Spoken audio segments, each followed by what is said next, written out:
Hello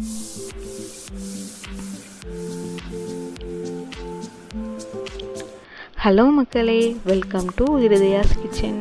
எல்லோரும் எப்படி இருக்கீங்க? நல்லா இருக்கீங்களா? நானும் நல்லா இருக்கேன். இன்றைக்கி நம்ம கிச்சனில் ரொம்ப டேஸ்டியான, ரொம்ப ஈஸியான சிக்கன் கிரேவி எப்படி செய்யலான்னு பார்க்கலாமா? இது சாதத்துக்கு, சப்பாத்திக்கு எல்லாருக்குமே சூப்பராக இருக்கும். வாங்க பார்க்கலாம். ஃபஸ்ட்டு ஒரு 1/2 கிலோ சிக்கனை கழுவி வச்சுக்கலாம். இப்போது 3 வெங்காயம் 2 தக்காளி போதுமானது. இது ரொம்ப சின்ன தக்காளியாக இருக்கிறதுனால நான் 4 தக்காளி எடுத்திருக்கேன். நீங்கள் பெரிய தக்காளினா 2 தக்காளி போதும். அதுக்கப்புறம் 2 ஸ்பூன் மல்லி எடுத்துக்கிறேங்க. அதுக்கப்புறம் 1 ஸ்பூன் பெருஞ்சீரகம், 1 ஸ்பூன் சின்னஞ்சீரகம், அதுக்கப்புறம் ஒரு 10 வத்தல், 1 ஸ்பூன் மிளகு, 1 ஸ்பூன் பச்சரிசி. இது எல்லாமே இதுக்கு தேவையான பொருட்கள்.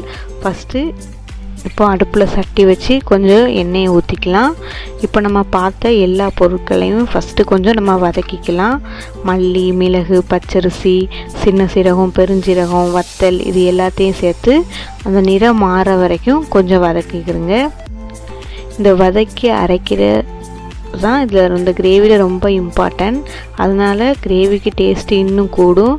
இதை நீங்கள் எல்லாருமே ட்ரை பண்ணி பார்த்துட்டு எப்படி இருந்ததுன்னு கமெண்ட் செக்ஷனில் கண்டிப்பாக போடுங்க. நானும் பார்த்து தெரிஞ்சுக்கிடுவேன். இது ரொம்ப ஈஸியானது தான், ரொம்ப சீக்கிரமாகவே செஞ்சிடலாம். அந்த நிறம் மாறுற வரைக்கும் வதக்கிட்டே இருக்கலாம். நிறம் மாறிடுச்சு. இப்போ இதை தனியாக எடுத்து ஆற வச்சு மிக்சியில் அடைச்சிக்கலாம். இப்போ மறுபடியும் அடுப்பில் சட்டி வச்சு கொஞ்சோண்டு எண்ணெய் ஊற்றிக்கலாம். நம்ம வெட்டி வச்ச வெங்காயத்தை இப்போ இது கூட சேர்த்துக்கலாம்.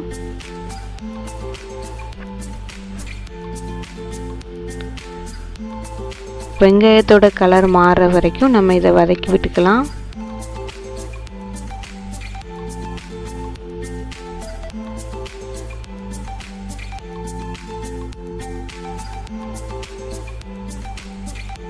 இப்போ வெங்காயம் கண்ணாடி மாதிரி ஆகிட்டு பாருங்கள். இது கரெக்டான பதம்.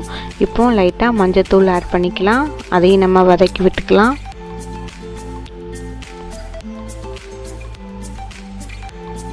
இப்போ கொஞ்சோண்டு இஞ்சி பூண்டு இது கூட சேர்த்துக்கலாம்.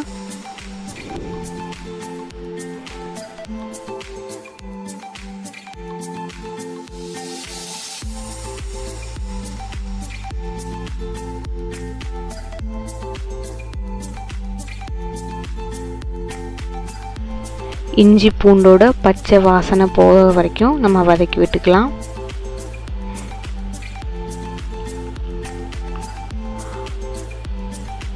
இப்போ நம்ம அரைச்ச மசாலாவை இது கூட ஆட் பண்ணிக்கலாம். நம்ம ஃபஸ்ட்டே எண்ணெயில் வறுத்து ஆற வச்சிருந்தோம்ல, அந்த மசாலாவை எடுத்து அரைச்சி இது கூட சேர்த்துக்கலாம்.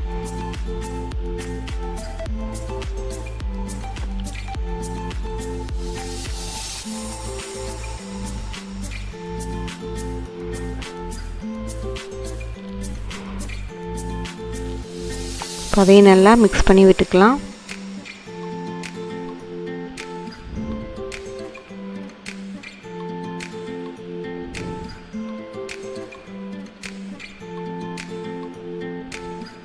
இப்போ நம்ம கழுவி வச்சிருக்க சிக்கனை இது கூட ஆட் பண்ணிக்கலாம்.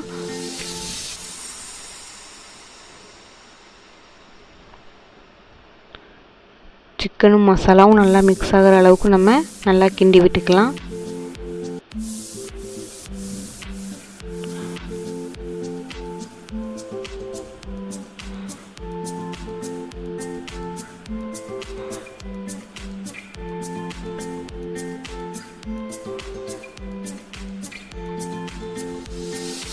பார்க்கும்போதே நல்லா கலர்ஃபுல்லாக இருக்குல்ல. கண்டிப்பாக எல்லாருமே ட்ரை பண்ணி பாருங்கள்.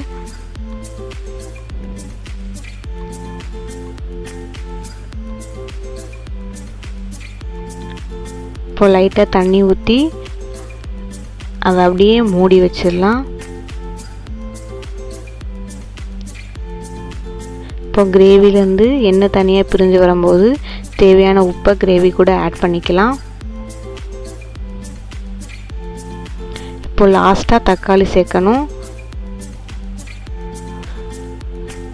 நம்ம வெட்டி வச்ச தக்காளியை இது கூட ஆட் பண்ணி நல்லா கிண்டி விட்டுக்கலாம். உங்களுக்கு கிரேவி ட்ரையாக வேணுன்னா இதோட நீங்கள் நிப்பாட்டிக்கலாம். இல்லை கொஞ்சம் இன்னும் தண்ணியாக வேணுன்னா நீங்கள் இது கூட தண்ணி எக்ஸ்ட்ரா ஆட் பண்ணிக்கலாம். நான் இப்போ கொஞ்சம் தண்ணி இது கூட ஆட் பண்ணிக்கிறேன்.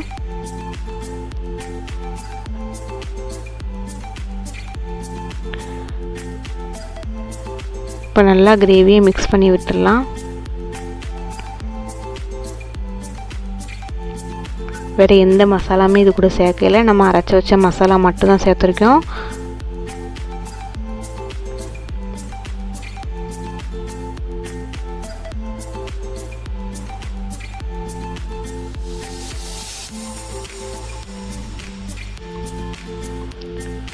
இது அப்படியே அமைதியாக விட்டுடலாம். கொஞ்ச நேரம் கழித்து நம்ம திறந்து பார்த்தோம்னா நமக்கு ரொம்ப சுவையான டேஸ்டியான சிக்கன் கிரேவி ரெடி ஆகிட்டு. பார்த்தீங்களா எவ்வளோ சீக்கிரமாக செஞ்சாச்சுன்னு.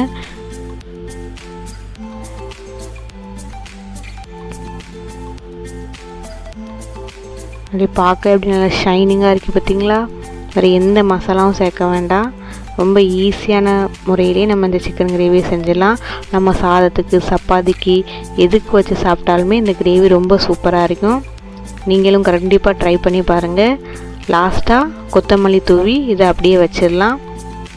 அவ்வளோதான், சிக்கன் கிரேவி ரெடி ஆகிட்டு. கண்டிப்பாக எல்லாருமே ட்ரை பண்ணுங்கள். தேங்க்யூ ஃபார் வாட்சிங். தொடர்ந்து வீடியோவை பாருங்கள், சப்ஸ்கிரைப் பண்ணுங்கள், மறக்காமல் பெல் பட்டனை அமுக்குங்க. அப்போ தான் நான் தொடர்ந்து போகிற வீடியோ உங்களை வந்து சீக்கிரமாக வந்து சேரும். மறக்காமல் சப்ஸ்கிரைப் பண்ணிடுங்க.